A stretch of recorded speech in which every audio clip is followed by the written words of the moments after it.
It's your boy Concert Viz 34 coming to you on Labor Day. Happy Labor Day to everyone out there. I wanted to give a review of the Gorge weekend. And I do want to just give a shout out to Ants Marching. I did make a comment in their live Periscope the other day, and they shouted me out and said they had listened to some of my commentary, which I definitely appreciate. I know many of these other great D&B resources have better things in their life to do than listen to me reply or give them comments, as whether it's Ants Marching, whether it's Mr. Buddy Strong, who has always shown me love. But I do appreciate the acknowledgement. Uh, I do want to talk again about this Gorge weekend, but I want to start off with a video I sent to Ants Marching. And if you follow me on Twitter and you look at my replies, you would see it there. But when it comes to DMB, there's a big thing right now is how a lot of people are really split on how they feel the band is going. You have people like me who were very cynical and very disappointed with 2016, who are actually enjoying 2018. You have people that are staying the same. You have people who love the band playing the sound book and are really upset that Boyd's gone. It's a very interesting year. But one of the things that I have done, and the reason I've changed my mindset is, like I said in the video to Ants, I think that you have to treat a fan base like DMB or a band like DMB like an aging superstar. I talked about Jerome McGinley and how he was a NHL leading scorer at one point and then had to play on third and fourth lines towards the last 5 years or so before retiring. That's where DMB is right now. They are a legendary band, but they're not going to hit the year 2000 again. They're not going to hit 99. They're not going to hit 98. They're not going to hit 2004, which was another great year of kind of unreleased material. That's gone. All we can do is expect that this band will, for its current age, they're going to take more jump shots. They're going to be more of a wide receiver who blocks. They're not going to be a wide receiver who goes for the game-winning catch every day. They're going to be doing some blocking to help the younger guys.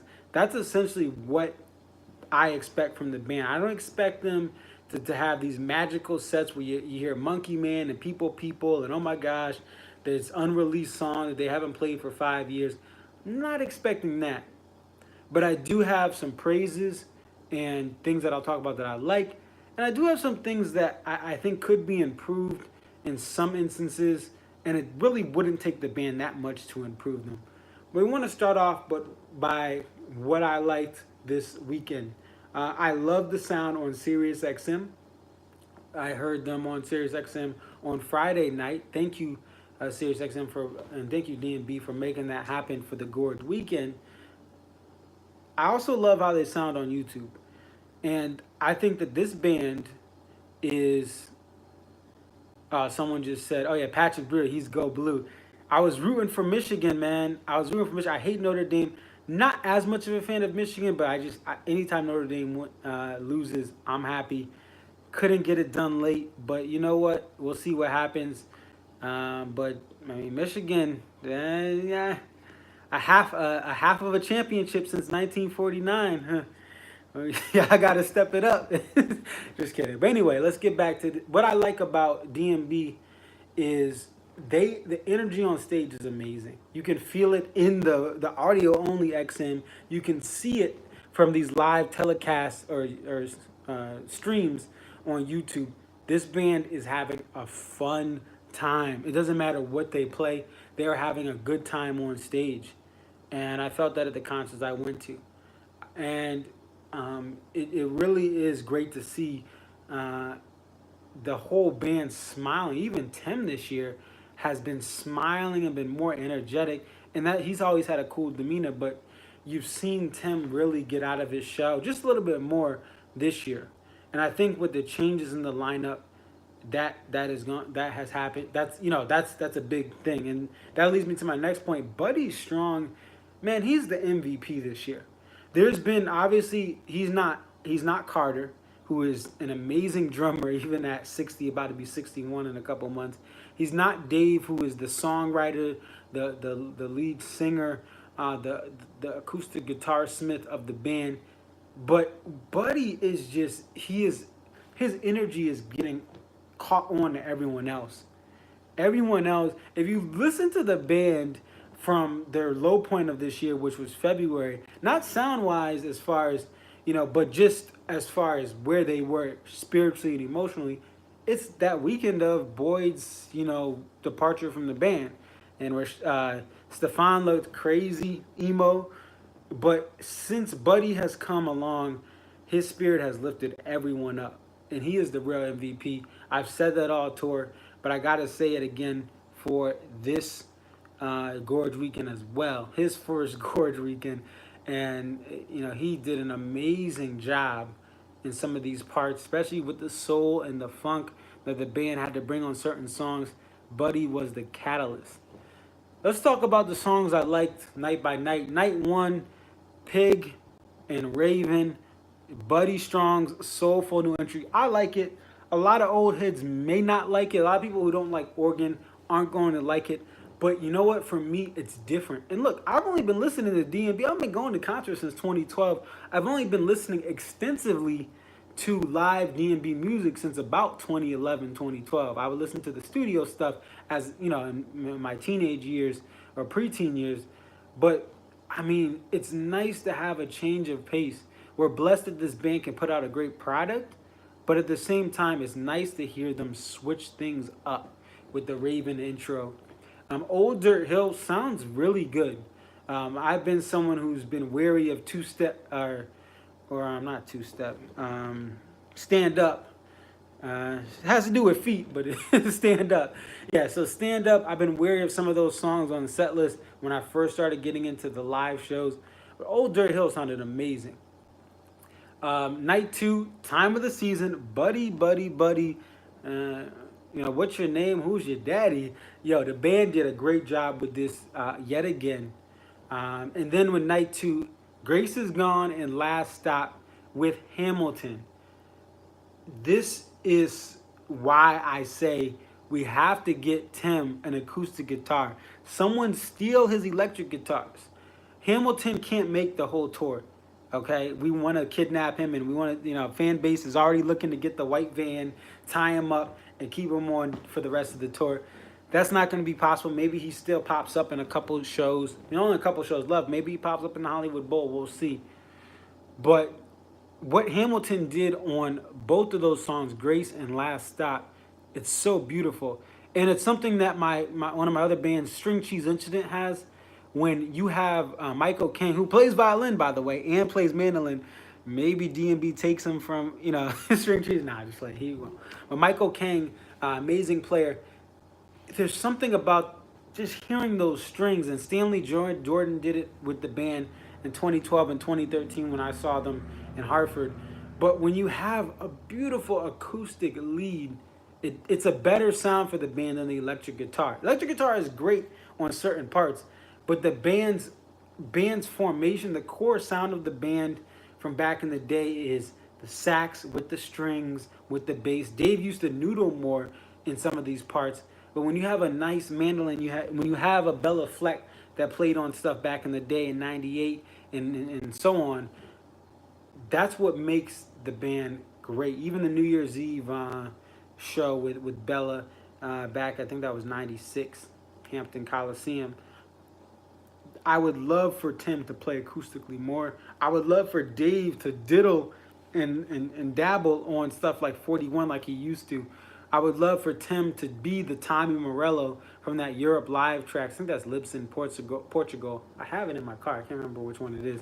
But the band sounds amazing when you just sprinkle in a little bit of an acoustic guitarist sound, even if it's a mandolin. Whatever those instruments are that some of these people have played, like Stanley and Hamilton, they're amazing. And then let's get to night three. Tim is great, but it was nice to be turned down a bit. You could hear Dave's lip. Yes, I agree with you, Patrick. And I think Tim has done a great job with turning the soundboard has turned Tim down in 2018 better than they did in 2009. I will say that. And some of it may be Dave influence.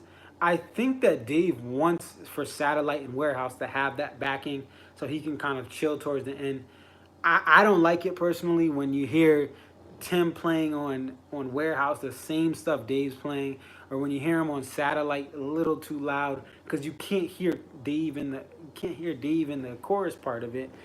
But anyway, I think Tim, it's tough because he came on as an electric guitarist, and initially in Red Rocks he was quiet, but then he became a full band member and they just turned him up. Big Whiskey comes in and he has an integral part of playing electric guitar, and they turn him up even more. But I think it's come a long way, but I would love to just see him on acoustic. And that's why I'm looking forward to Farm Aid coming up later this month. I can't wait. So that's for night 2. But let me just get to night 3 real quick. That Girl Is You with the full Preservation Hall Jazz Band, or whatever they're called. Yeah, Preservation Hall Jazz Band is what they're called. So I'm really excited. I'm excited to hear this in a better quality. But I heard on Facebook just a fan submitted video by Scott DiPolito. Shout out to him. Always getting stuff on Facebook. He goes to the show in the pit, and before you can wake up, it's already on Facebook. Shout out to him. But that was awesome. And then you have Lie in Our Graves again, Hamilton, and it just again another great acoustic sound. And then we have Typical as well, So Right, being on night 3 again, another amazing song. Again, a lot of this stuff for night 3 I've only heard from fan submitted videos and clips, so I'll have to hear the taper version just to have a little better input. Now let's get to what I think could have been with this weekend. What could have been better. I know it's an album touring weekend, but I think there was some stuff that could have been improved. First, I have a list of songs that should have been played and have been played this summer. Say Goodbye, The Stone, JTR, Bartender, Halloween, and You Never Know. All of those songs are amazing songs. I'd rather get that than You and Me. I'd rather get that than Cornbread. I'd rather get that than Jimmy Thing. I'd rather get that than some of the other songs. Trippin' Billies is I wouldn't. I mean, you can't. You have to play Billies. But there's songs that could have been omitted that aren't new album stuff, just so that we could have gotten those songs. And even Two Step could have been played as well. That's another song that should have been played. Now, here are the songs that are dreams that people had in their fantasy set list for this weekend that weren't played. What You Are, criminally underrated. Criminally underrated. I cannot say that enough. It's an amazing song. Dave can't yell like he used to, but if you listen to just a regular version of this song from some of the recent performances in the last couple of years, amazing. Dreaming Tree, it's doable. Ants, shout out to Ants podcast. They pointed out, Last Stop is very hard to execute, but Dreaming Tree, while it has some different key changes and things like that, it's not a hard song for the band to get down as they get down. Shotgun, I would love to hear that, but I just think vocally, I don't know if Dave could handle that. That's a dream. And then Sugar Will, Let You Down. 34, number 34. It's your boy Conservative 34, of course. I love that song. And then Broken Things. Thank God there was no Mercy this year. Thank God there was no, If Only. I'm so happy those songs are gone. Belly Belly is, as much as I liked it at the beginning, it needed to not be played. So I'm glad they got rid of those songs. They weren't going to play Drunken Soldier. They just don't play Drunken Soldier. They don't play Broken Things as much. But if Broken Things could have been played, it would have been beautiful. It's a beautiful song. It should be getting the Mercy treatment. When Dave was going through his political struggles last year and inequality struggles, he should have just played Broken Things instead of Mercy, okay? All right? Mercy is cliche, but Broken Things just has a nice dark element, beautiful dark element. So I thought it should have been played. Now, there are two things that I think that overall with the structure of these sets should have been a lot better. The encore, what I think about the encore is especially for either night 2 or night 3, they could have had some sort of Halloween or some sort of fake to fake. So it didn't have to be a fake into Halloween, but the band really should have had something where you got an ants fake into, even if it was Watchtower, or you got some sort of ants fake into two-step, whatever. They didn't come with two back-to-back songs that were straight fire when it came to this weekend. You look at the different ones that you had, and you didn't have that. Where if I look back at 2016, we have a Pig to Stay. Just having Pig open up that last night of 2016, and then for the encore, and then have Stay right after it. Going back to 2015, a Dancing Nancy's to Two Step. Again, two great songs that go boom, boom. Now, what I'll say is that Watchtower, to me, it's a great cover, but to me, I mean, if it didn't get played and they had something better, I'd rather have something better like a Halloween. Shoot, put the Stone back into the encore, even if it's the encore spot 2 or spot 1, and then you have a third song. But to me, the last night's ending, Watchtower, which is a great epic song, but then to end on Cornbread, I'm sorry, I like Cornbread with when they have a guest, but Cornbread by itself to me is a pretty it's a groove track, and it's got the all I want to do is go da da da da, whatever. Like, but to me it's just like it still feels empty. It still feels like an incomplete song, and I would have rather had a Halloween, even a Watchtower to Two Step. That would have been pretty cool, where you have two killer songs, because you have that for the second last night. We go back to night 2, and you have You and Me and Gray Street, which some people, if you love You and Me, if you got engaged that week, congratulations to everyone who got engaged at the Gorge.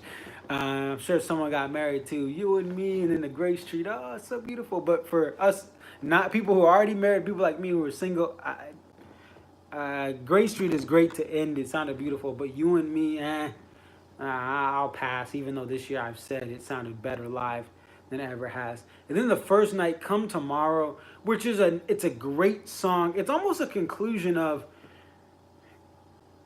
Away From the World is kind of dark and uncertain. Come Tomorrow, the album, has a positive, like, all right, we're going to put this, we going to be all right. As a Kendrick Lamar, if you guys listen to rap, it was a Kendrick Lamar, we going to be all right. Like, that's the Dave D&B version of that. And then we have You Might Die Trying. For a first night, that's not bad, but when you look at the second and third nights, even if night 1 had a two-step or had a Halloween or something, that would have made it better. But that back-to-back combo that we've gotten for many great shows, we didn't get it at the Gorge. And then there were just songs that, it's a touring year, but why can't you have a Say Goodbye? I mean, you can take out certain songs, even a Minarets. You can take out a Rapunzel, even though I love Rapunzel. Take that out and put another Say Goodbye or something. One of the great things a couple years ago, they had a 41 to Say Goodbye. That was 2016. And as much as I've dogged 2016, the Gorge set lists were pretty dope. But night 3, you had a Dodo fake into Stone to start it off. You had a 41 in the Say Goodbye, a Rhyme and Reason, a Maker, and then a Pig into Stay to end. But it's just like that 41 to Say Goodbye combo is just another example of something that could have been there. You could have put that in for night 2. I mean, what's the problem? So those are just my minor criticisms. It's realistic changes that could have happened. You can't have everything, and the band is energetic in what they're doing right now. So I'm really excited that the band is excited. I'm really excited that we're getting different intros and outros to songs this year than we have in the past. But let me know what you guys think. I'm thinking of going next year to the Gorge. I got to figure out financially to get everything set. But I'm really thinking of just going to the Gorge and ignoring a lot of the Northeast concerts, just so I get a taste of everything. But we'll see what happens.